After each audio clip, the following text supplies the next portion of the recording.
Hi everyone, welcome back to Warhammer 40,000 World Trader. I've just loaded in and I forgot I was going to level up first. And these bodies with you. So keep your wits about you. We're just about to go back, hopefully finish chapter 3 and leave Commorragh for good. So I'll do a quick level up. I know I said I was going to do it in between, but I completely forgot and started recordings. I could stop the recording and delete it, but now I've already started. So back in a sec. Okay, we're back for main character. Took Fellowship, of course, because yeah, and then Sanguine Siphon. Because I went down in the last battle, I don't think this would do much, but it's like 1 or 2 damage off a lethal hit. Might not do anything, but I'm running out of good things to take. For earliet, agility, and ballistic skill. Oh, and also base skill for Xenos. I don't know if I need it anymore, because we might be leaving Commorragh, but it might come up again in the future. If she is the highest one there. Agility and ballistic skill. Could have taken some stuff, but intelligence, and here overcharged protocols. Fuse plasma and melter weapons. His damage with these weapons increases by 14% in stacks. If you don't shoot for one round, he loses all stacks. So just keep shooting randomly every round. And it stacks, so 14, 28, 42, blah blah blah. Here was ballistic skill and ballistic skill. Get that up because of his heavy weapons, rapid fire. Here are wisdom and stable routes. Again, running out of good navigated powers to take now. So that's that. Let's save that, so we'll have to do it all again if anything happens. And jump through the portal.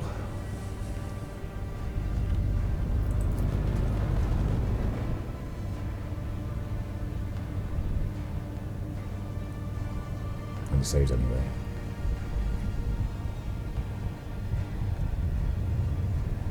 Looks like Janice. Let's go by the bridges and the jungle.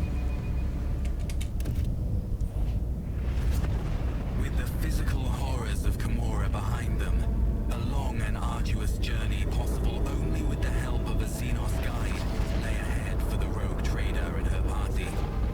From one strange destination to the next, through unknowable environments, the mere sight of which could drive one to madness.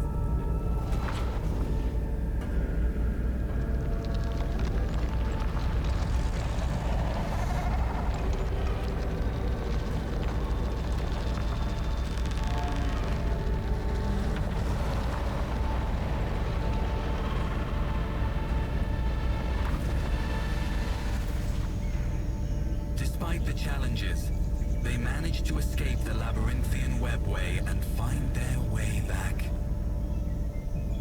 home. It does sound like Janice as well, with the birds tweeted in the background at the last soldier.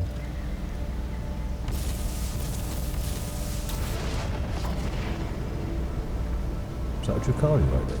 Oh, that's the Farseer. I was looking at that one there. Moran. What does that say? Made a pact and let them remain on die. A silhouette emerges from the thicket without disturbing a single blade of grass. He addresses you in an accusatory tone of dissatisfaction. Sense your mind, monkey. Why are you skulking by the webway gate? Why have you come to Lilithan in secret? Did you intend ill for us? One notice Eklendil. Nothing there. Moran flinches, then says suddenly, Brother Eklendil, I praise Asurian for the fortune of seeing you again. Please step under my protection without delay. Brother Moran, do not feel threatened, not anymore. Moran looks at Earliet and says with enmity in his voice, Outcast Earliet, you walk the path paved with your own misdoings. Once more, Monkey found their way into our domain, and once more you aid them in doing so. He's such a dick, he's even worse than Earliet. Neither war nor ill intent follow on awake, Moran, your anger was unwarranted.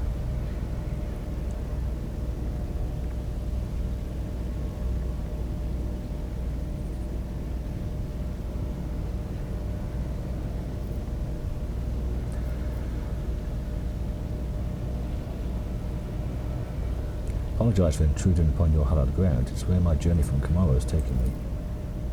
You come from Commorragh? Moran says nothing for a moment, then continues his voice shocked. Now I see. The gate refused to obey me because it was sealed from within. By the Dark Ones, no doubt. The Lake then was meant to become a slaughterhouse for the Drukhari. His gaze bores into Earliet for a few moments in tense silence as he considers something in his mind. At last, he says in a commanding tone, "You rival a son, outcast Earliet, but perhaps there is purpose behind it. You will serve your people shortly."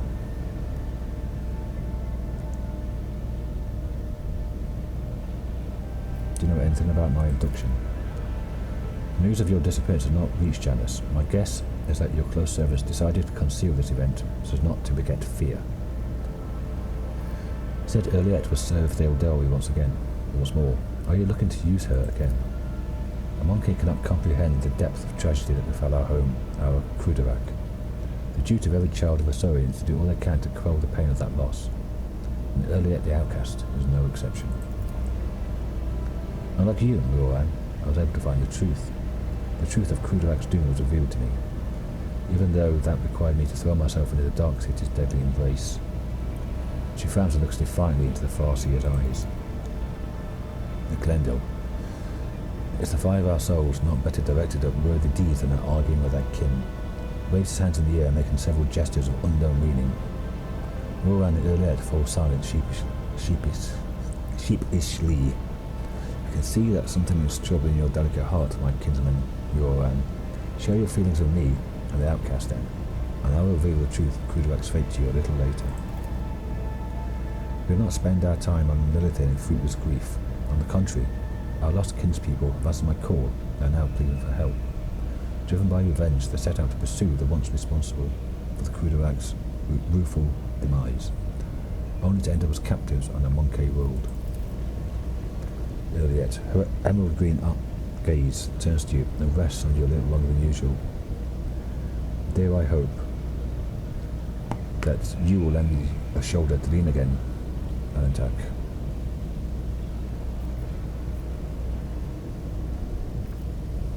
I will help you find your kinspeople, why not? Side quests. Earliet breathes out almost inaudibly, the shoulders relax, and I am grateful to you, Alentak. How are things on Janus? The Lake then has been charitable to the monkey. It bestows special gifts upon some of your servants. It forges bonds with them. For the first time I see our world so tolerant of your kind. It reminds me just how much I still do not understand.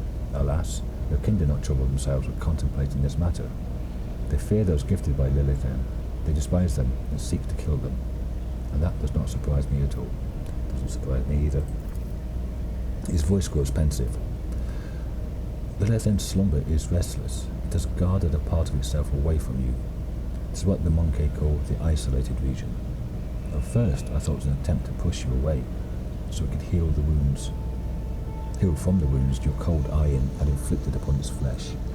But I see something else in what is transpiring, a mystery. The kinsman of Glendale helped us escape from Commorragh. He changes his long looks with the Glendale, then says gravely, "This is where Glendale's path and yours diverge, Monkey. Who will stay with us when you leave?" Glendale nods. I am elated to be once more among those with whom I shared Crudorak's time of bloom, Rowan. Of course, good luck at Glendale, shall I?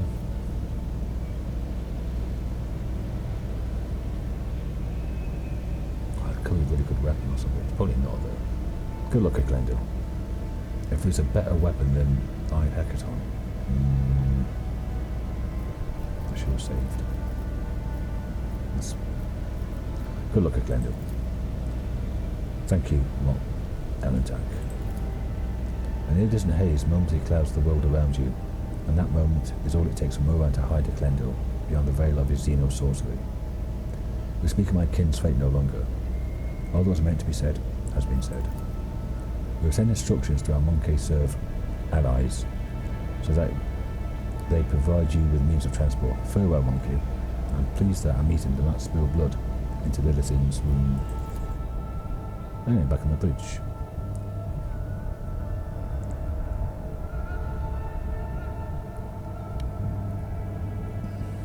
They've probably got loads of dialogue and everything else to fix now.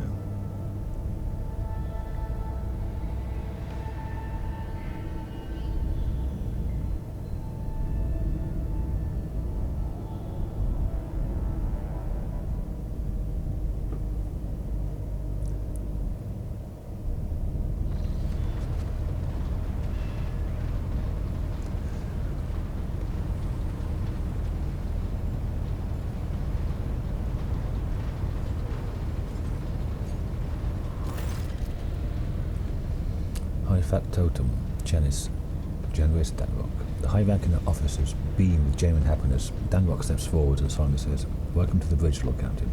Like the rest of the crew, we are overjoyed by your return, and thank the Emperor for it." The crew stares in awe and terror at the giant towering over the crowd.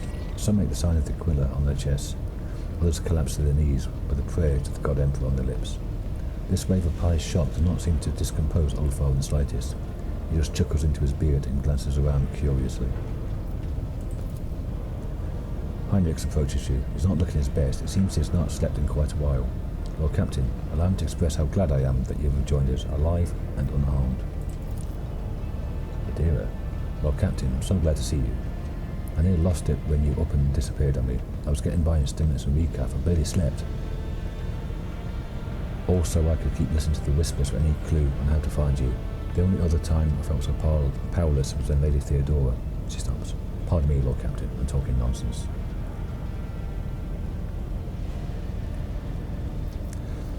"First off, how much do you know about my abduction?" "Not much, Lord Captain. It's from Victis. All contact with your party was lost. Shortly after, the supposed pirates boarded the ship and abducted your companions' kinspeople. We immediately sent shuttles with boarding parties to your aid, but we didn't find anyone on the ship save for the crew, who had all either been butchered or driven insane." Heinrich's gaze is focused on Erliet, his eyes burn with undisguised hatred and a promise. Erliet's expression is inscrutable, but her eyes are turned to you and you only. From Janus Danrock again. "Since your ladyship's body was never recovered, we hoped against hope that you were still alive. Alas, even our most alert auger operators never spotted anything suspicious, and thus our ignominious failure put you in dire peril." Heinrich's gaze, tense and almost desperate, is focused on you, but he says nothing, for now at least. "Dare we inquire what happened to your ladyship?"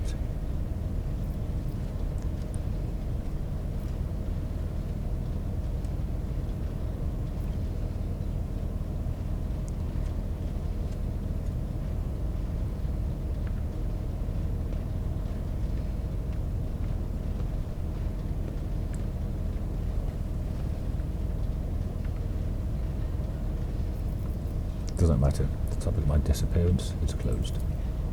"As you command, your ladyship." "Where was the ship all this time?" "At an officers' council, we decided to take the ship to Footfall, where one can hear the gossip of the entire expanse." "Good idea. Well done." "Our agents tirelessly searched for information about your ladyship. Had we heard even a whisper of where you were imprisoned, we would have immediately launched a rescue expedition. While you were away, Lord Captain, we took every effort to find you. That resulted in a number of modifications to the ship that have significantly upgraded it." "Nice one." "Thanks to a favourable deal made by the esteemed High Factotum." "Maybe it's not such a fat bastard after all." "The ship is now equipped with state-of-the-art auger systems and direction finders from cRPG. There was that planet we found really early on where we didn't have an auger scanner thing to get through it, didn't we?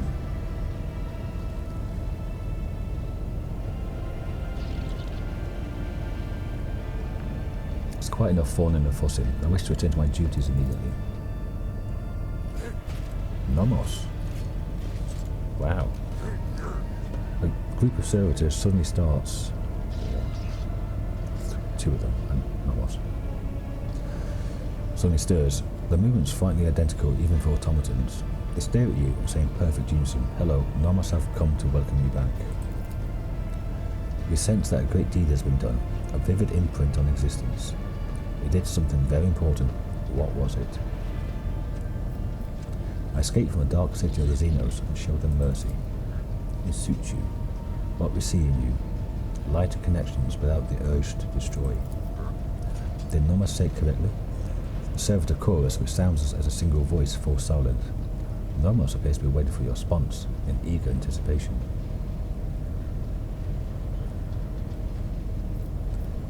I'm glad that you're learning to understand me, Nomos. After a long pause, the servitor chorus responds with unexpected forcefulness. Nomos are glad to. We must go now. We will come to speak with you later. Another pause follows, so long that the silence becomes more piercing than a scream. Then the servitors finally break it. We felt sadness when we could no longer communicate with you, and we were worried about your fate. One can detect with the naked eye the moment when Nomos leaves the bridge. The servitors stop moving in sync and slowly shuffle off to their posts. That is a bit concerning, Ms. Nomos. Danrock adjusts his helmet back in the office. Adjusts his jacket before addressing you. There we go. Jai. Is that Abelard? Maybe. Jai. Danrock. I don't know who that is.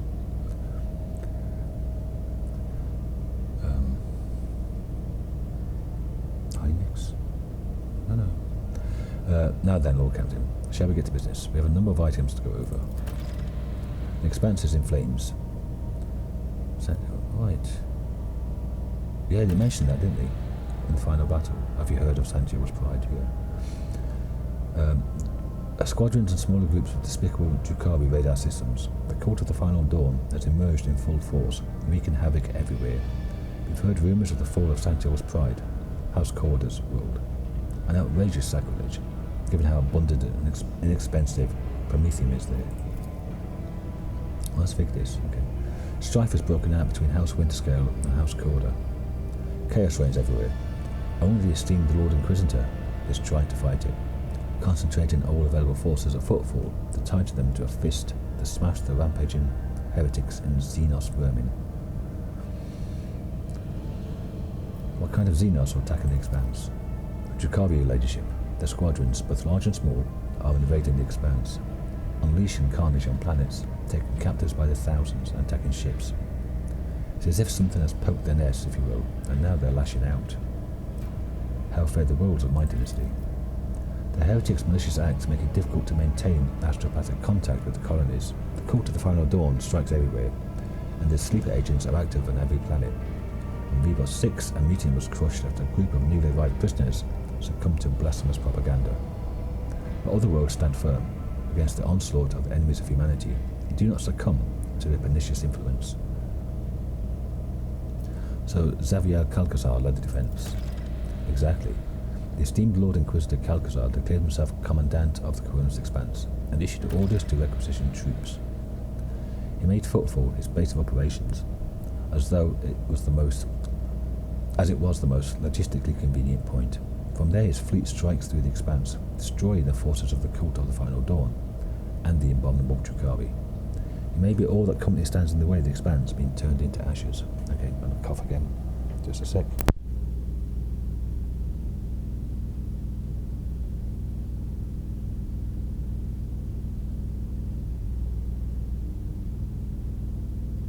Okay.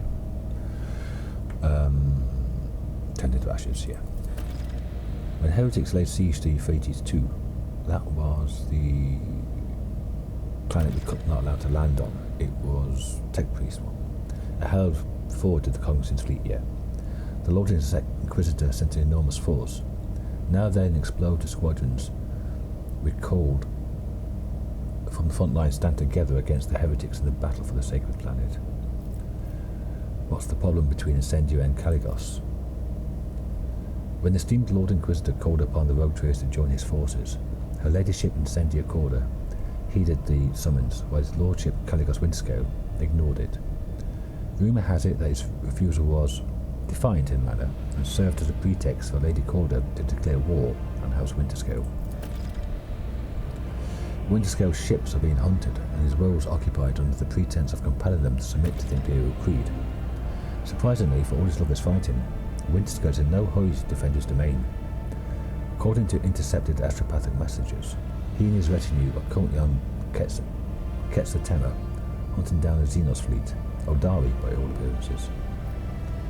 Is there anything else I should know? The factotum loves his head and thought, there have been other minor developments. If you so wish, I'm glad you bring up to speed on the bridge. I do not want to take any time away from this occasion. Thank you. That is Abelard again. Well, Captain, Abelard bows his head. Allow me to make a request. A personal one.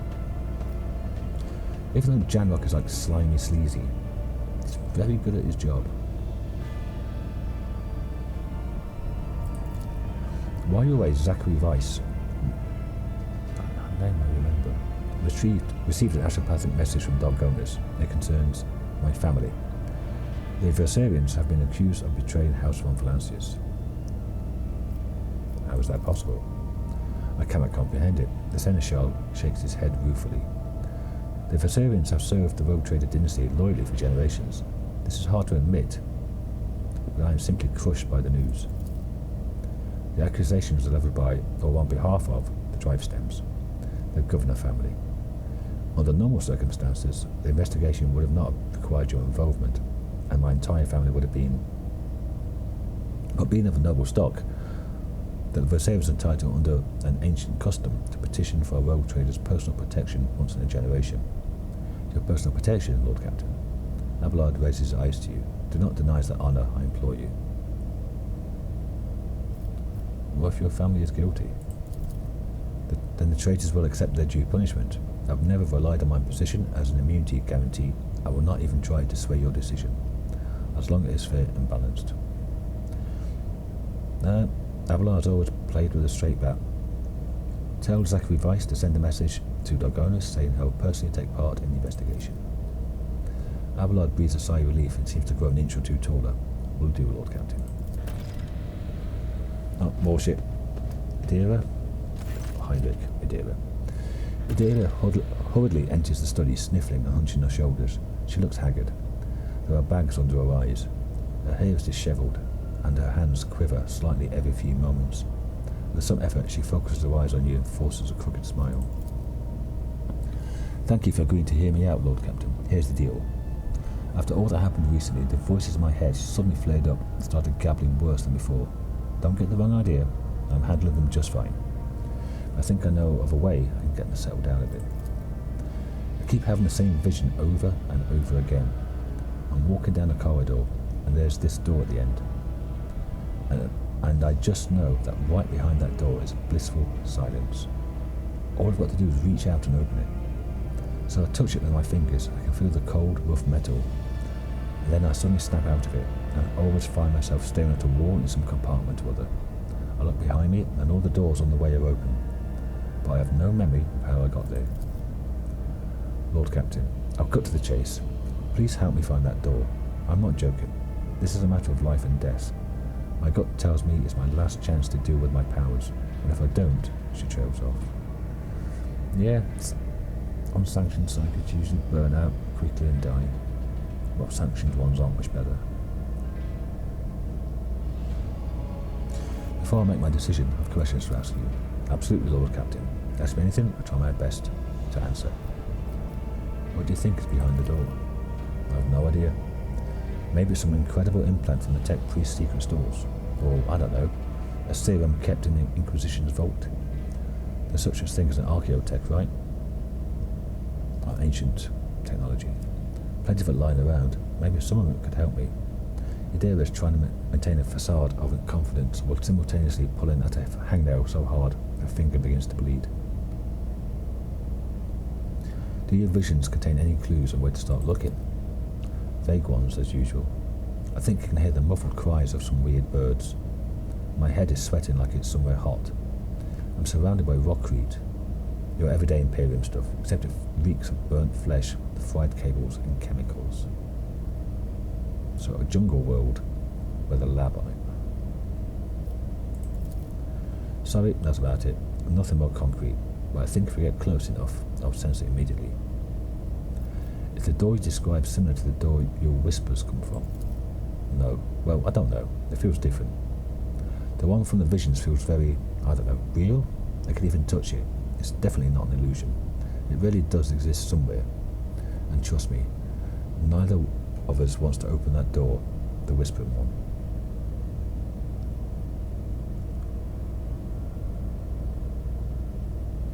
What if it's a trap?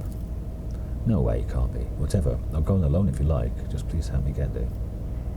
No more questions. She nods and looks at you anxiously. We'll find this door, keep my word. Some of the darkness in Indira's eyes clears, and her smile widens slightly. Thank you, Lord Captain. I knew you wouldn't leave me in the bind. As soon as I sense we're close, I'll let you know right away. Next. Who's this? Heinrich? No, it's Joy. The Exalted One bless the house of Volantis with your largesse of spirit, Shireen, and thank you for deigning to speak with me. Joy turns unusually hesitant now, tentatively choosing the words that only a moment ago rolled off her tongue and then onto it to cascade. Here's the thing, Shireen. My network of trade representatives has been stretched a little too thin recently. Like a chiffon dress on a whore. Nice. Supplies are all over the place. Orders aren't being filled. Clients are kicking off. And not without reason. And revenues plummeting. If that wasn't bad enough, my guys running things for football have been incommunicado recently. And an astropathic message has finally come in to tell me why. Some ashmag or ashmags, thrown smite them, have captured my gang, and they threaten to kill every last one of those hard-grafting whelps who don't do what they want. And they only want one thing, my Mercatum Tabula Officiale, in exchange for my gang's lives. Joy tosses her thick mane of hair and grits her teeth, looking more vicious than you've ever seen her. I'm not giving up my certificate for anything, and nor am I going to leave my guys high and dry. That's why I'm begging for your help and protection, Shireen. If I have to step into a cage of hyenas, I'd rather do it with a lion at my side. Tollyman did not say who sent the message. Shireen, you know yourself that all this astropathic chit-chat is nothing but a stream of images, thoughts, intentions, nothing concrete. I don't need the name of the sender. I already know it. I can smell Falco stench all over this. Oh, he was the one that stole a cargo right at the beginning. Or else it's Vladim's doing. This is just that damned ashmag style, actually taken. Could be a bluff. It could, Shireen, but I've been missing the familiar stench of the docks and darling Octi in our bar, and even the stony gaze of the Exalted One that watches over you wherever you are, footfall. I'm homesick, you see. The tender smile vanishes from my face, leaving only a nakedly bleak expression behind. The Exalted One helps those who help themselves, Shireen. I don't want to risk the lives of my people. When we reach footfall, I will help you, associates. I look forward to that day, Shireen. Praise be to the Exalted One for bestowing such a miserly portion of haughty indifference upon your heart.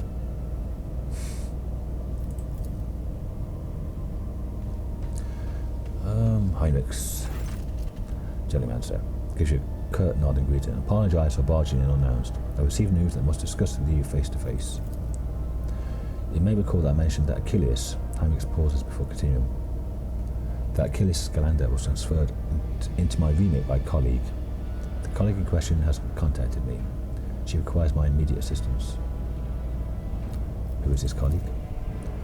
Emelina Lichtenhart, sage to the Lord Inquisitor. Tell me more about Emelina. Who is she? A Macalite who was assigned a different range of objectives in the Koronus Expanse. He trails off, then shakes his head.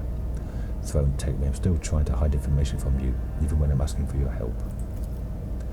Emelina is a sage, a unique acolyte of the Inquisition who can absorb huge amounts of knowledge and store it in her own memory more securely than any data crypt. She entered the Lord Inquisitor's retinue before even I did. Talking to her is a strange experience, but that is barely scratching the surface of who she is.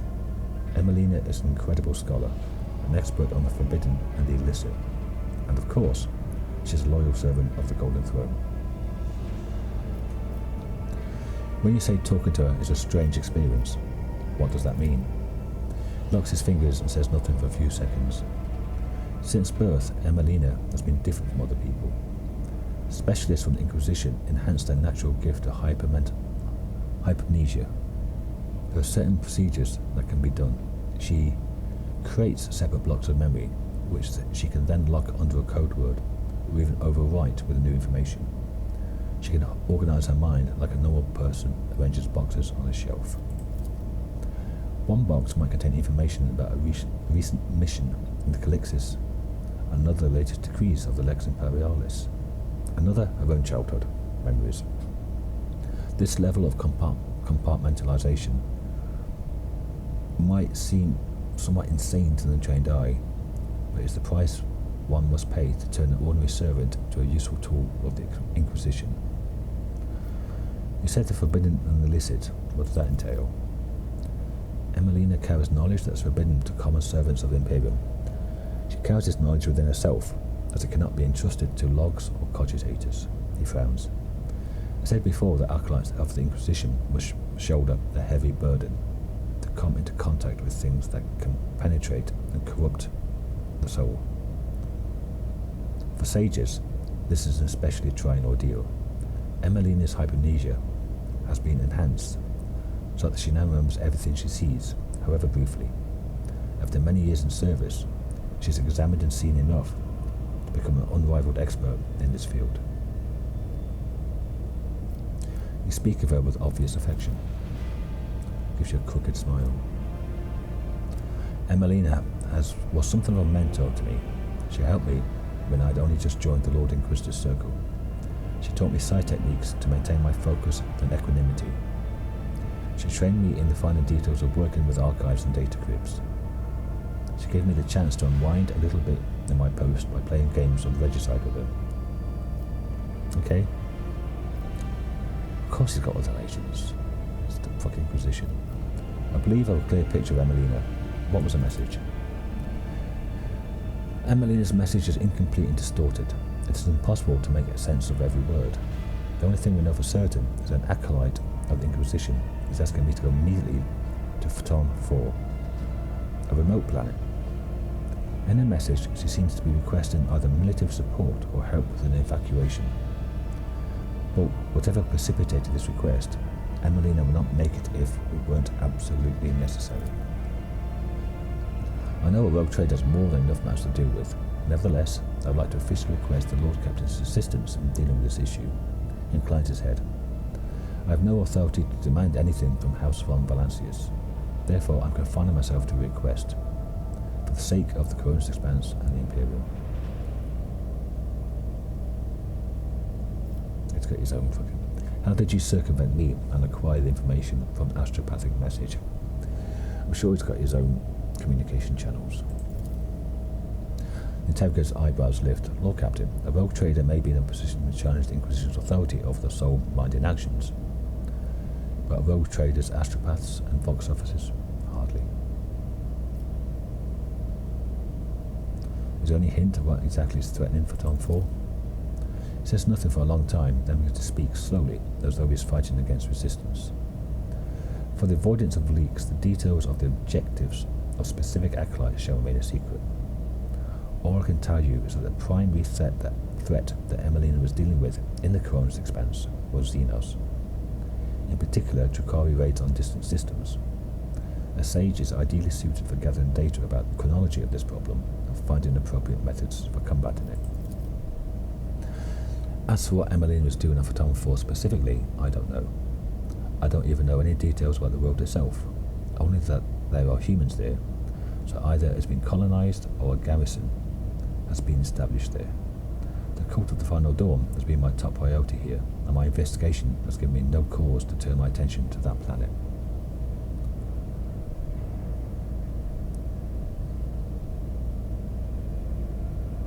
Are you certain you're asking for my help for the sake of the Imperium, and not because one of your own is in trouble? Well, what could be the same? Every agent of the Golden Throne is an insignificant cog in a system designed to protect the Imperium of man. My responsibility to respond expeditiously to threats against our kind guides my every action. He pauses. The same responsibility really brings with it the chance to save his fellow agent's life. I will not lie and say that I'm glad to have this chance today. I shall help you. We shall go to Photon 4 and put an end to this threat. Thank you, Lord Captain. I'm confident in this minor deviation from our primary course. I hope to stem the spread of anarchy in the Koronus Expanse, if only slightly. At the very least, we won't be outflanked. I've already spoken to the navigation crew, providing them with the coordinates of Fatal 4. We can set a course for it as soon as you give the order. Who's next? Well, a council.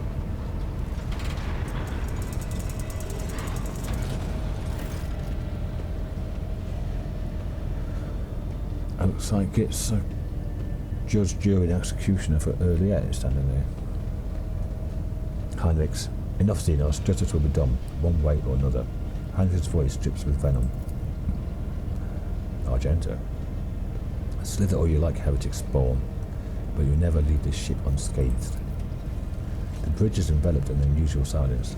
The officers on duty are huddling in the corners, looking on curiously at what is transpiring in the centre.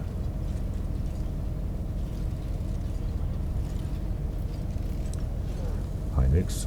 What punishment awaits him who failed to realise his own acolyte was a traitor? That's Achilles. Upon hearing your words, the interrogator stiffens and he grits his teeth in anger. Achilles died after receiving due punishment. Even if it was not at the hands of the Inquisition, I will hear no more about it. Really? Catching sighted, the curious crew members dashed to their posts, leaving only the senior officers in the middle of the bridge. For how long are you going to tolerate this filth on your ship, Jellymancer? This foul traitor who has already dragged you into darkness once and who almost left your protectorate without its sovereign. Rogue traitor. Heinrich's voice makes your blood run cold, as Eldaric heresy clouded your judgment. Nor about your judgment and Achilles. Treachery always means death, either for the traitor or the one betrayed. You almost died in Commorragh. Your retinue, you know what became of them. It's not high time justice was done. Those present nod wordlessly, but do not dare to interfere. Ulfar. Now this is a fine spectacle. The Inhuman gets what she deserves. Let's all watch and laugh. Bunch of bastards. Well, they are Nazis, aren't they? The Imperium is a bunch of Nazis. Erlit does not react to the curse that's been slung at her. With an imperturbable expression, she watches the crowd before her, then turns her gaze to you.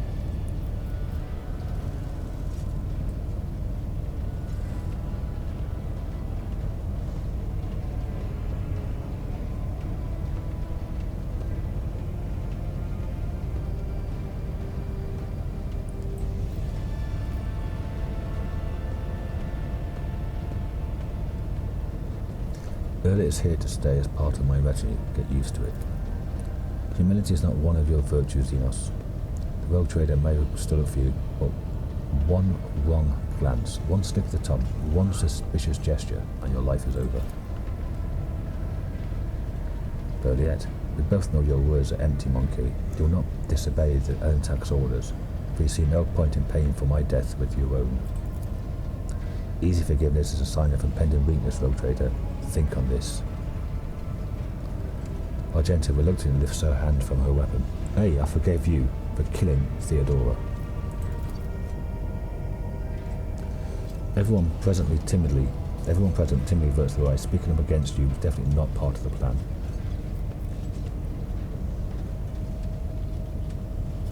Oh, it's just earlier.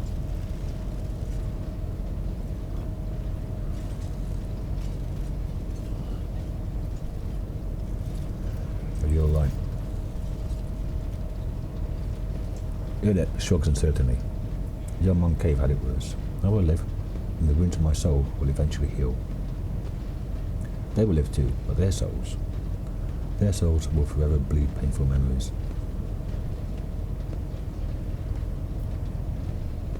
I would never have left you at their mercy. Of course not, you are you.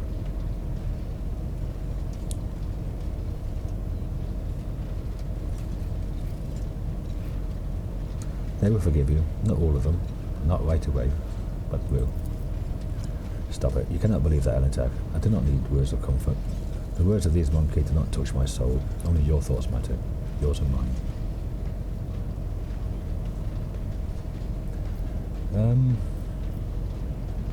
Nah, she won't do that.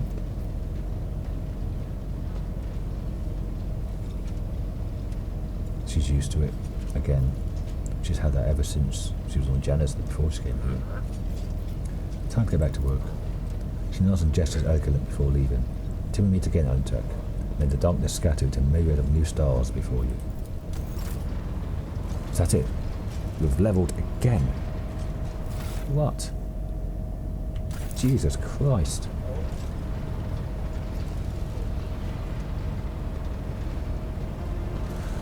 Let's have a look at the ship. Doesn't need to do that. And what's the all specs is now? 19.5, it's just the same. Nothing's new.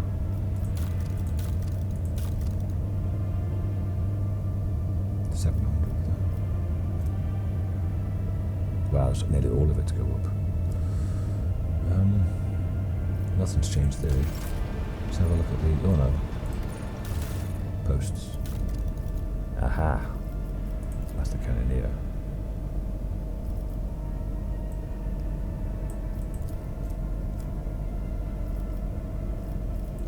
Speed commander. It's probably me the highest. Followed by GI. I get focused efforts. It's reused an ability. GI gets focused efforts, but it's not leveled up. Okay. Well, I'm going to build a shit at everything else. Heinrichs and Ulfar have that. GI has no special ability. So, and I have reinforced shields, but so does Pascal. Master of Maneuvers. I did have Abelard. They've got a new heading, which is upgraded. He can upgrade Strafe.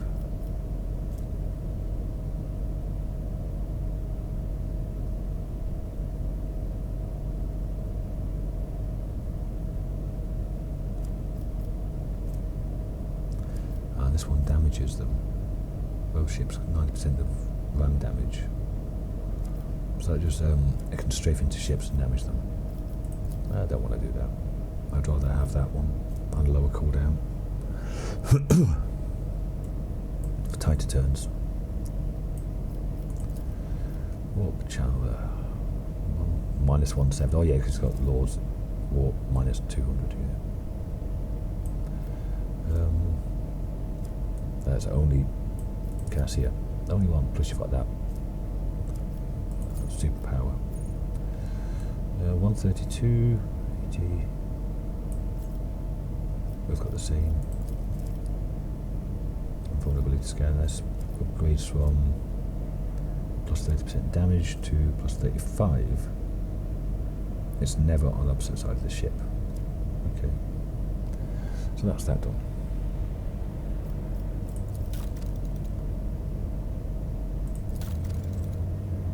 Okay.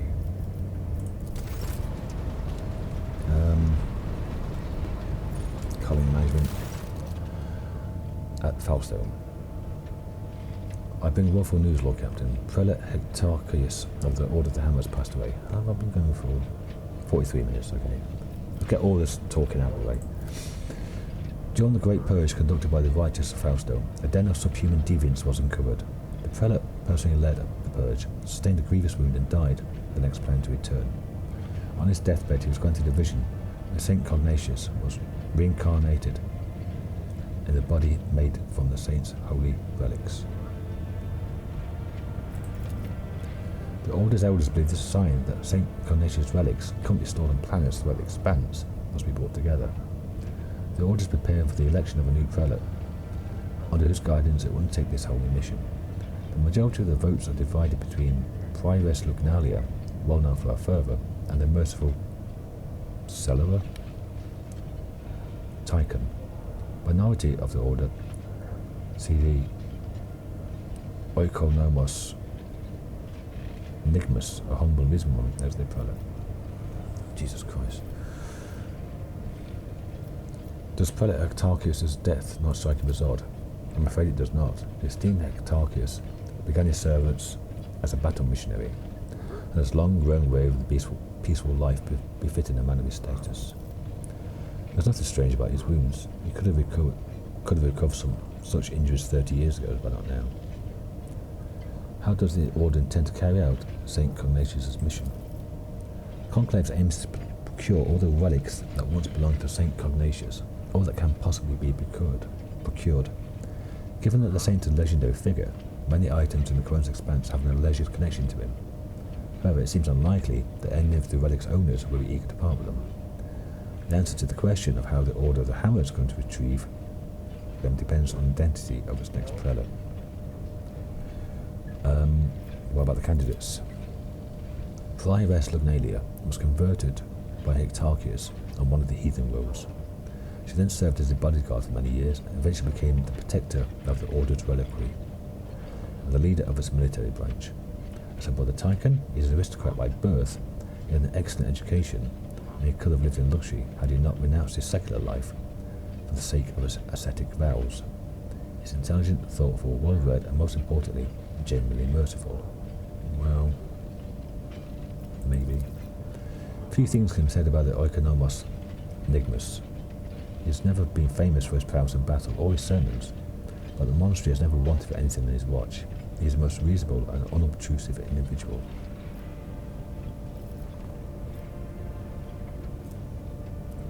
Plus 2, and finish your servant.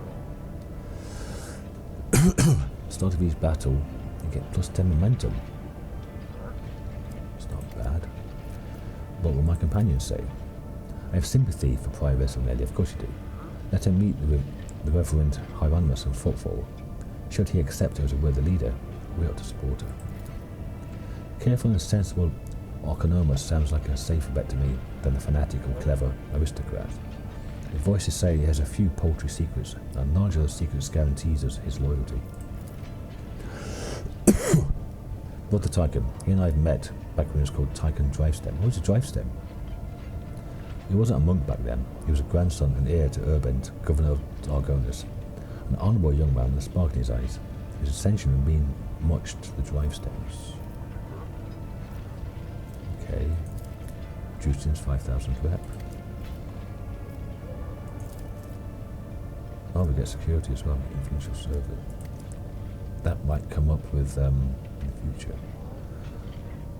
But extra security. Uncover some of Enigmus' little secrets. I need an obedient prelate. And plus 10 straight away. That went up to 4. Okay. Brother Enigmus has been chosen as the prelate of the Order of the Hammer. His careful policy is far more oriented towards satisfying the rogue trader than successfully collecting St. Cognatius' relics. Good. Hope it never happens.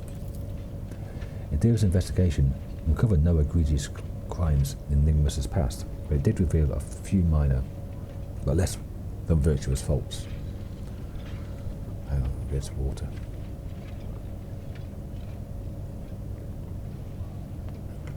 The new prelate will agree to anything to keep his secrets hidden. Hey, bonfires of righteousness. Lovely. I can do something else now that I've been waiting for ages. It was in Juice's Footsteps, was it? No, Crusade. That's the one I wanted.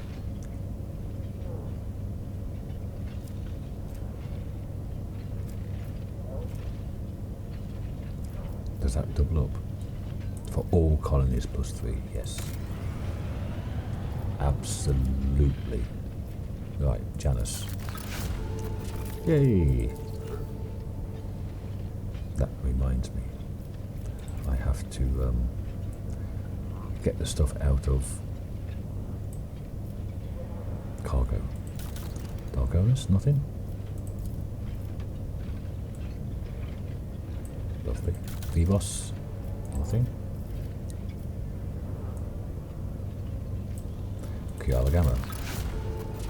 Ooh, extractums, nice. Okay, what do we have? A compassion for the silent. Hull integrity. And I get profit. Kind of, oh wow. People. Motive life force. Explorators. Plus for tech use. Immediately removal, bleed and burn toxin. I've got that ring from Inquisitor. More explorators. Flawless servitors. I don't know what battle servitors are. And ship encounters. The rogue trader squad is supported by friendly combat servitors. Is that like a boarding party or something? Efficiency for all colonies. And it blocks this. Nah, that's pointless. Security. I've already got +3 coming. I think I'll do that one. All colonies +2. And then I can do both of these anyway. So let's get that and see what these battle servitors are. 80 profit factor now. Lovely. Cargo management. Medkit. Is it Medikit?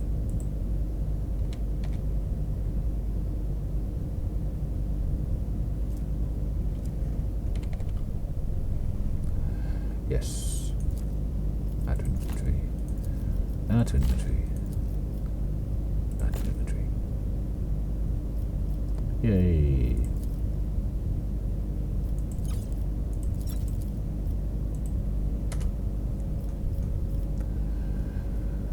Okay.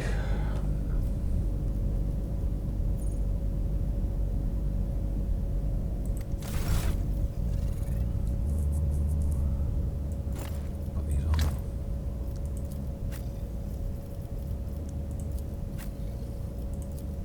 I've got lots of levels up to do for people.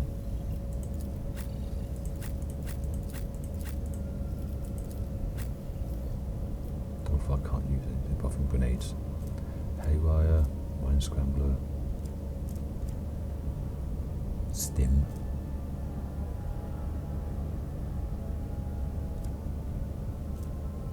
Force, why do you want that? Blind, I'll give him that, might as well. Flag, Crack, Stun. Why not? Let's go. You should have these. Magenta also. Earlet.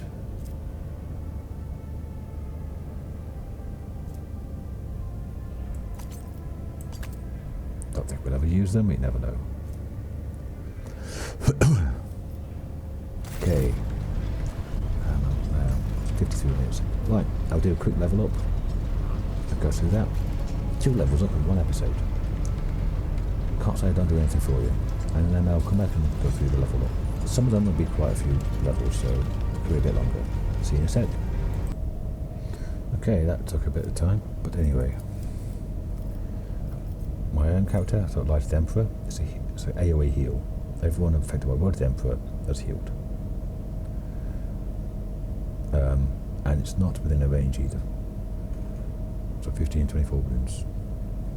And Persuasion. Jai, I had to take her back to the previous one actually. She was the last one in Last Tactician. She got upgrade 2, which was... used multiple times. And then in Exemplar, Extermination, which is standard for all DPS characters. Steel Resolve, Extra Resolve, Commerce, Joint Offensive. Again, I'm not sure if that goes with burst weapons or not, but give it a go. Fellowship for her buffing. It will not die, extra wounds. Break their ranks, which is good for melee like Heinrich's Abelard and Ulfar. Start next turn, all melee attacks made by the target deal additional damage equal to 4, multiplied by the number of enemies adjacent to the target when the ability is used. And also, if they're under a voice command, which probably will be, they get an attack of opportunity against an adjacent enemy automatically. And more commerce. Heinrich's, I had to go back to here, get the last Arch militant one. Until the end of combat, every attack grants a stacking 2% bonus to critical hit. Really useful. And here we had critical velocity, more crit hit, crit chance and damage, which is 7%, which is based on, I can't remember now.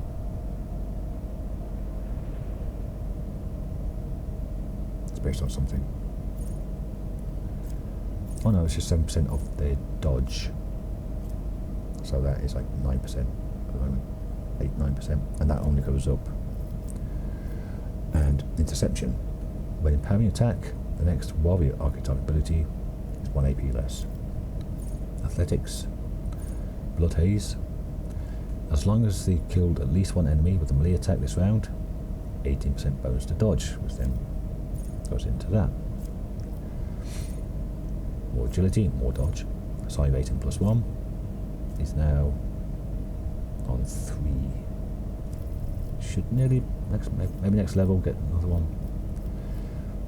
Enfeeble to the end of combat. All targets within the area suffer -20 to strength and agility, and 20% increase of all incoming damage. And it's a bit like Cassia's debuff area, but I think Cassia's goes through the corners as well a little bit. And also athletics.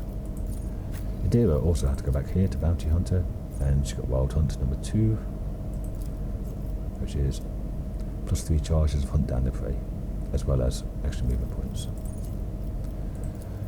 And here we've got Malign Influence. Whenever an enemy fails a willpower resistance against the character, 12 direct damage. On success, the damage is doubled. Sharpshooter, +6 ballistic skill and 2 damage on single shot for every 5 cells between them and target. So sniper rifle stuff. Low Imperium, deterioration. I wasn't too sure about this, but with buffs, debuffs and stuff, it might work. Whenever effect applied by the Psyker increases the damage suffered by a target, is 50% extra again. So 20% increase becomes a 30% increase. Willpower, warp mines. Don't think I'll ever get to use this, but maybe for long battles later on.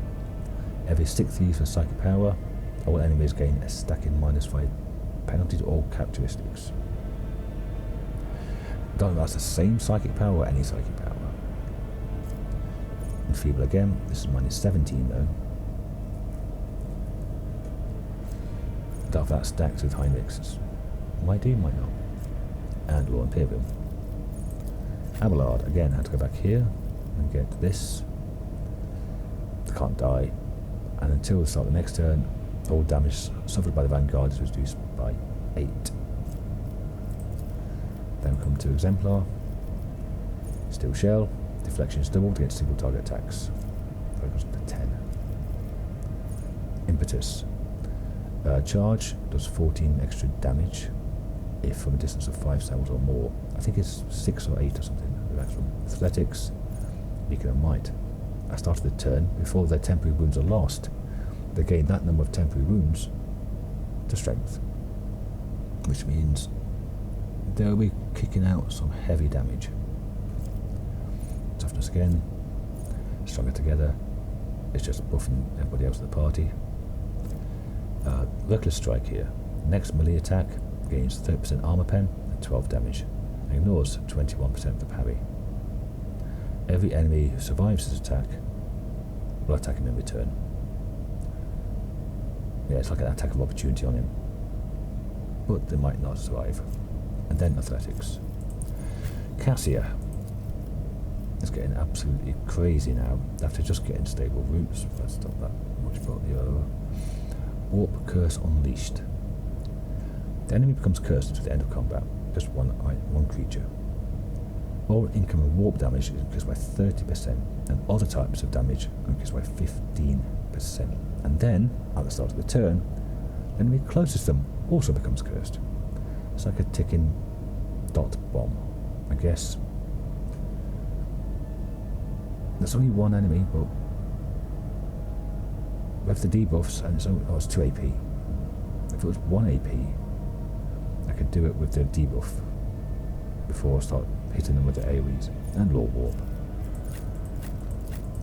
Onto Ulfar. Here we've got Dash, because I realised he hadn't had it yet. Didn't get any Soldier. Athletics, that's just what we use on Genta, so you can move and not provoke attacks of opportunity. Pascal, perfect shot if you're in cover. Extra cover efficiency, more perception, more ballistic skill. And then tech use. Argenta, controlled shot, which does a burst fire. Allies automatically dodge the next attack. And demolition. I was thinking of getting the one for like, flamers and melter guns, which doesn't use them, so I think it's I can't remember what it's called, but there's one for flamers. What's it called? Concentrated fire. Yeah, I was thinking of getting that, but nah. I mean, it's a big damage bonus. I mean, for her, it'll be 50 plus 10 times PS bonus, so 125% bonus damage. And 24% dodge reduction. And then demolition. Earliet. Tactical knowledge. Pascal's got this. And Lorzinos. So, big level up. And I should really go through and do all these people that were stuck on the ship. Which is just those three, I think. Or maybe Jai. Let's see what armour and weapons I can give them. But that'll be it for this episode. Thanks for watching. I'll see you all in the next one. Bye for now.